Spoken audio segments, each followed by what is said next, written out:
Thank you to the sponsor of this video, Squarespace. Good morning.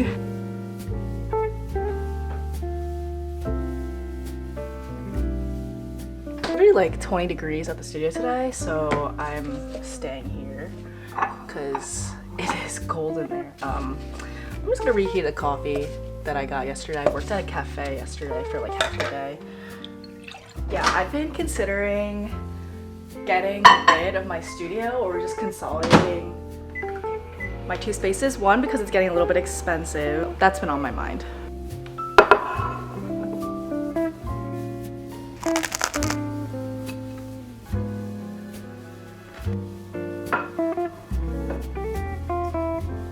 So I've sent in my first picture book manuscript, first draft, whatever, to my agent. I'm really excited to create this world and these characters. I don't want to reveal too much just yet. I don't know where this is gonna go, so I don't want to like put something out there and then it not come to fruition. Basically, it's an ode to art making and like using your emotions to create something. I've been signed with my agent for about 2 years now, and this is the first thing I've ever given to her.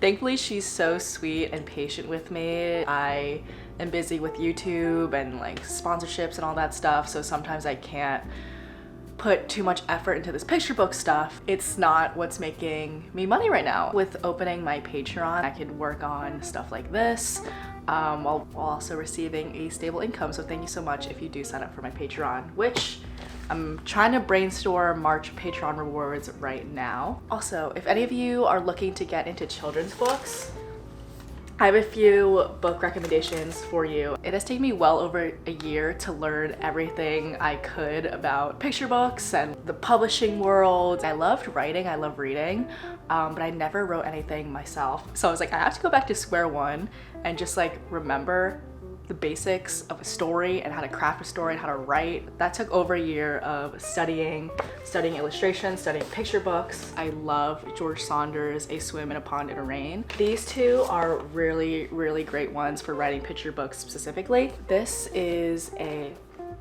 by Anne Whitford Paul. Each chapter breaks down a different story element. There's exercises that you could apply to your own picture book draft. And then I recently got this. It doesn't look marked up or anything because I read it on my Kindle and then I was like, this was a great book. I need to mark up my own copy. This is Writing Irresistible Picture Books by Mary Cole. And this pretty much analyzes the past 3 years-ish of contemporary picture books, and it is such a good resource if you know nothing about the space. This is just really great insight on what the picture book publishing space looks like now. Mary Oliver's Poetry Handbook, really handy if you're just confused on how to write poetry, like what stressed and unstressed syllables are, metering and lines. I wasn't sure if I wanted to write my book in prose or in poetry. Ultimately, I decided to not do poetry, but this is a really great resource. Then for picture book illustration, anything by Martin Salisbury is really, really handy. This is pretty much a textbook on the art of visual storytelling and the art of picture books. I learned a lot about visual language, how to play with the words and the image and have them work together as a pair. There's just so much to learn and analyze, and I feel like people think picture books are the simple things that like kids read, but it's honestly so much more than that. At least a good picture book. That's what I've been up to behind the scenes. A lot of that is boring. A lot of me like doing the studying or writing. Writers out there, props to you. It is a grueling process. It is so hard. It's just like me pacing back and forth at my desk and just like talking to myself. I'm gonna try to think of an idea and then we could start painting today. Distracted right now. I got this flower in Puerto Rico, so I want to frame it. Do I need to be doing this right now? No.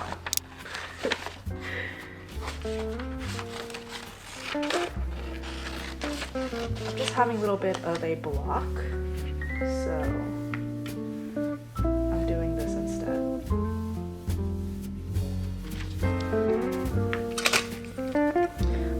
sat on this or something because this tape is like literally a little destroyed. Not too shabby. Okay, somehow about 3 hours have passed and I've finally got an idea. Try to figure out what quote I wanted to use, and I've settled on the light was always inside me. And I want to do something with stars and like maybe a circus. And then, well, first, this guy's a little silly. He's a little silly, and then it kind of turned into this fun little pose. This looks like he's kind of stealing the life force out of the rabbit. And this paper's thin enough where I could trace over, which I really like. So I'm just gonna change, I think this facial expression and like the roundness of him looks less evil.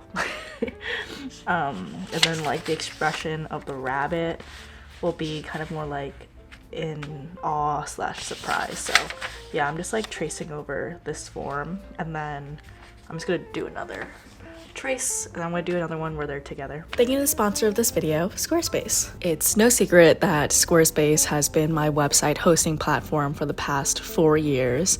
It's just so easy to use, and it's an all-in-one platform for artists and small business owners like us to easily create a beautiful, well-designed web page. I redesigned my website a few months ago to give it a more sleek, professional feel, and it currently houses my illustration portfolio, all the important stuff like social media links, and a client contact form.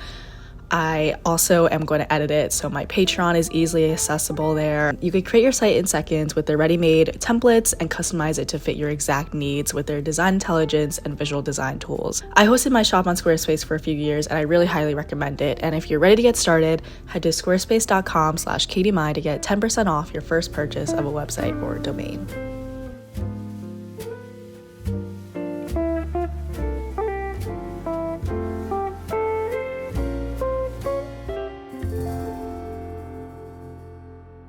Definitely fixed it. This is what it was before. A little bit menacing, maybe, because of the eyes and just like where the star is. And this one, I think, looks more nice and sweet with their facial expressions. Tomorrow we're gonna get back into work, but for now I have 2 pole classes that I'm going to tonight. I'm doing a choreography class with about 10 other people. It's a 12-week thing. At the end there's like a huge showcase. It's really fun, and like I meet a lot of new friends, so I'm really excited. It's the first class today, so yeah, I'm just gonna get ready. It's a great stress reliever, so I'm very excited to just go dance, not worry about things, and then tomorrow we'll get back into work and all the things that we need to do. I'm so orange right now. I just got back, showered, and I stopped at the grocery store. Slop. This chili was $2.50, so I'm gonna enjoy that with some chips. I'm gonna watch some YouTube. Whoop. And I'm going to finish knitting this scarf. Quick knitting update. I really need to get like art on these walls over here. It's very boring background. Okay, so I got this far with my Sophie scarf, and I'm only like a quarter of the way done with this probably, but I started another project. My boyfriend actually lives under a nice yarn store, and I went one day and the lady who runs that yarn store somehow convinced me to buy these expensive rolls of this like nice mohair, I think it was, yarn. It's so soft and fluffy. I got these 2 colors, and I'm making a little skinny scarf, this stripe skinny scarf. Once I get bored of each section, I'm just gonna change the way the stripes are going, because right now I'm doing like a more brown heavy stripe. I want to brush it out and make it like fluffy and stuff.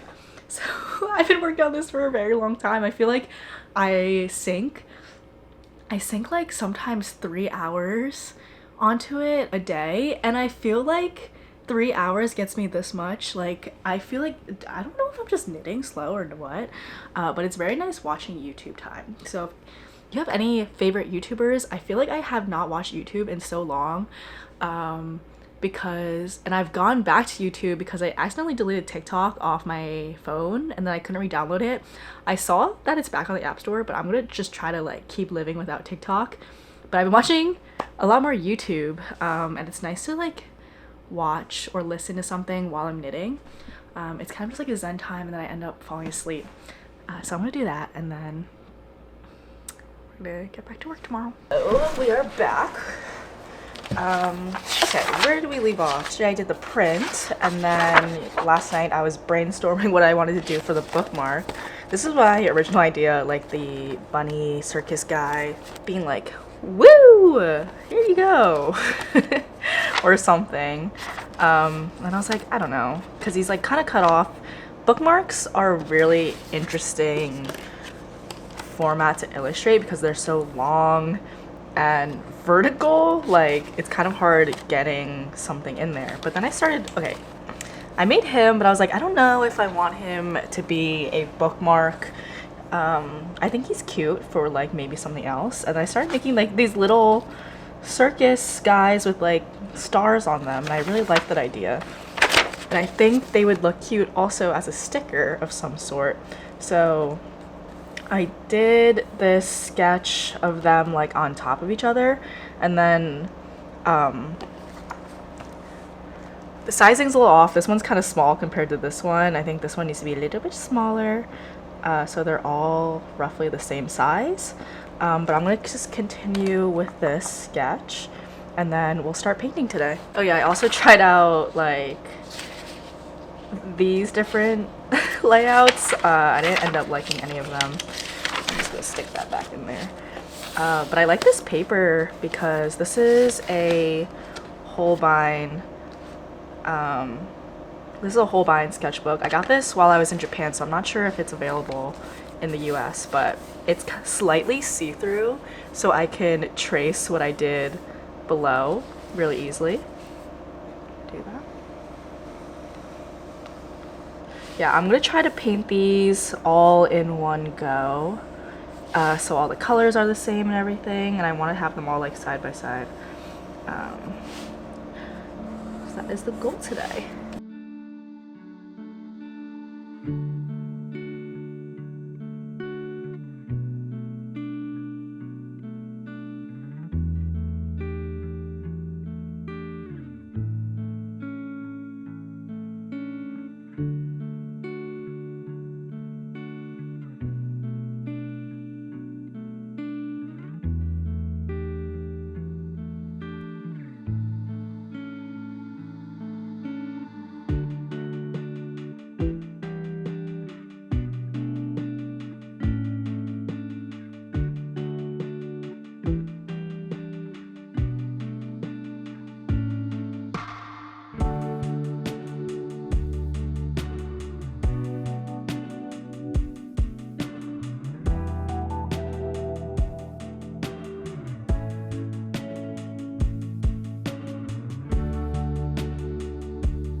Think we got the set. So this is the print sticker and then the bookmarks. I'm assuming, okay, this is what I'm thinking about how they all relate to each other, which they don't really have to, but I think it's fun. So maybe this fox man is showing the bunny that the light is always inside him, and these are all his little workers, his little goblins who, I don't know, they're just cute. I like them a lot. Okay, this is what I do when I don't have a light box and I'm not at the studio, because at my studio I have a really nice light box. I honestly love it. It was around $80, but it's really nice and big, and I can use it at night. This light box can only be used during sunlight hours. I'm just tracing over my sketch with, I'm just using a mechanical pencil, nothing fancy, so I can erase it later.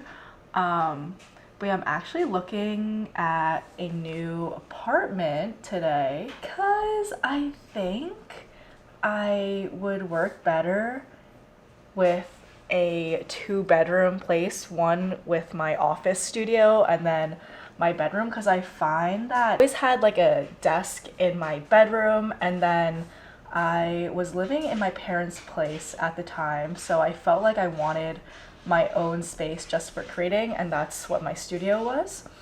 And then I moved out and got my own apartment nearby, which is this place. And since then, I felt like this place is like my place. And I feel like my studio now is not getting the use that would warrant me paying that rent all the time, because originally I got it because I was running my shop. I had a lot of stuff to I needed a place to pack orders, and I don't have any plans to reopen my shop anytime soon, unfortunately. Patreon is the only thing I'm doing, and I'm focusing more on picture books. Because of that, I don't need that big of a space. It's kind of just becoming a waste, especially in the winter. It's so cold there. I like rarely go there. I found that my work hours are kind of irregular. Like sometimes I'll have a bunch of inspo at night, and then I don't have any of my gear, so I'm like, oh, I'll just do it the next time. So I'm like, I'll just do it the next time at the studio, which makes me not do it or like forget about it. And I'm the type of person that needs to see everything in front of me, or else I will totally forget about it. So I think having my home space, and maybe this won't work for everyone, but I think it will work for me. I think having two separate spaces isn't as productive for me as having a live workplace. That's my little update. I'm just gonna finish this because it's kind of hard to talk.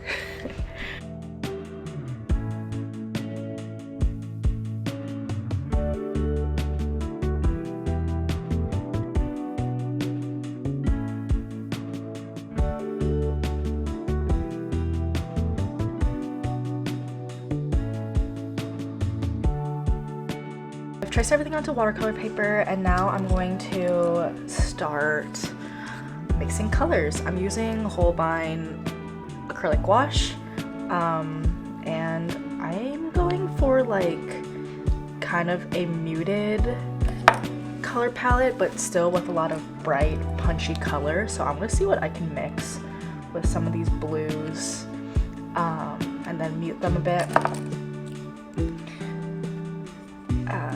Because I want a nice warm light so I want the stars to have a nice warm light, so I think the backgrounds will be like a dark blue, and then the rest is like some oranges, some like greens for that circus vibe. We'll see. This is just a wet paper towel under parchment paper, and then I just put everything together with tin foil so it doesn't leak.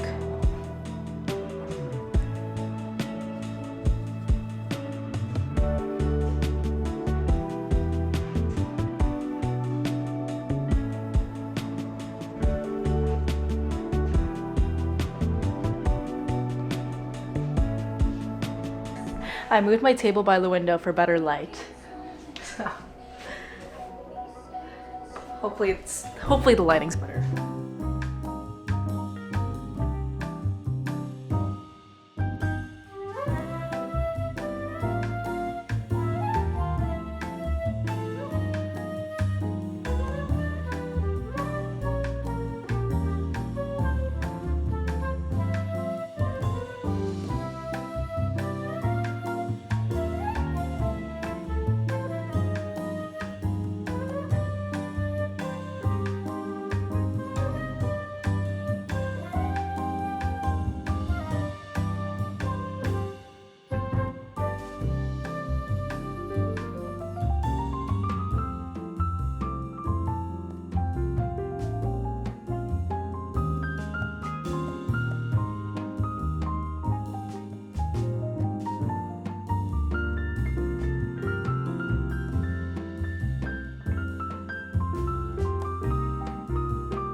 around with the colors a little bit more off camera because I was getting like so frustrated with it. It was just like looking off. I don't know if I love it right now, but I think I had to add like shadows and light to it. So I held off on doing these two until I figured out what colors I want here. But I'm gonna stop for right now. It's almost 5 p.m. so I did get going. This is how it's looking.